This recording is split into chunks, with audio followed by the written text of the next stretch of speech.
Ikot ta sa bahay guys. Itingin-tingin sa mga nasira yung pin niya guys.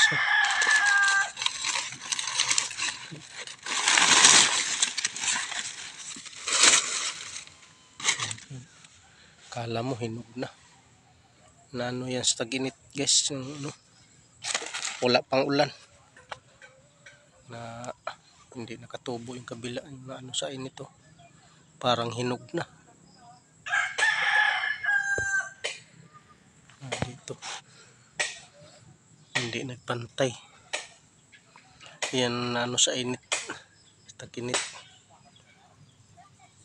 Mabuti nga inulan. Na ano siya. Ito buhay talaga yan guys na ano. Maganda kay ano. Na ano sa tagulan.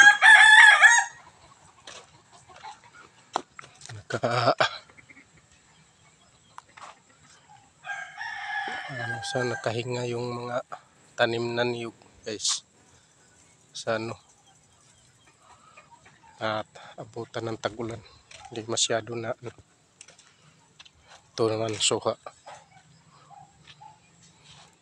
Tingnan mo nga naka ano sila sa tagulan guys, ulan, nanalpo sila guys. Yan.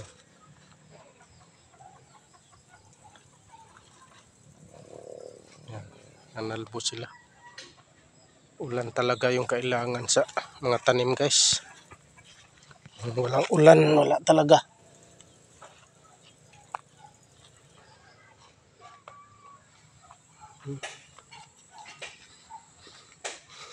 Mga saluyot guys nanubo ng mga saluyot. Pwede na yan gulayan guys. Yun. Daming saluyot.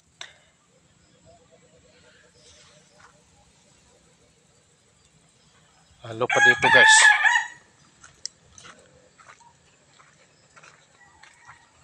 Walang ibang gulayan guys. Pwede na to gulayan.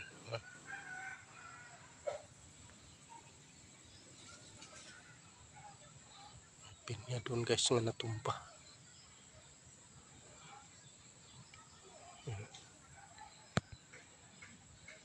Kaya kan ano guys yung wala kang ibang gulayan. Pwede na to gulayan.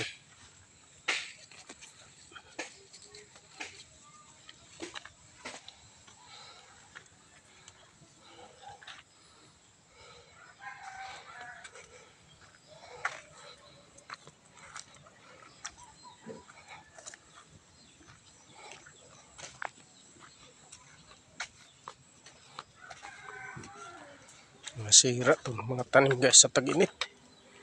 Ngayon tingnan mo yung gabi nakaano sa na umulan na guys. Tingnan mo na nagdahon na guys. Yun.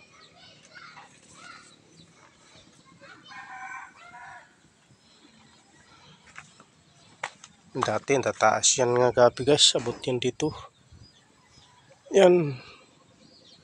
Ngayon umpisa lang nila ano.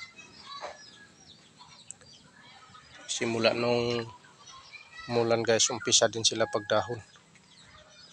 Yung saging din guys. Hindi pa nga nakasurvive yung iba guys. Yun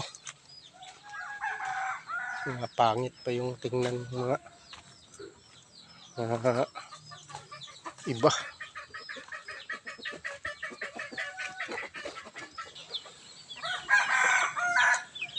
Grabe kung mga naga dito guys. Halos mga ano pa maliliit. Pag mga malaki na yan guys, hindi na yan bilihan ng pagkain. Yung lang yung ginagawa ng pagkain nila. Matakaw sa pagkain guys binili.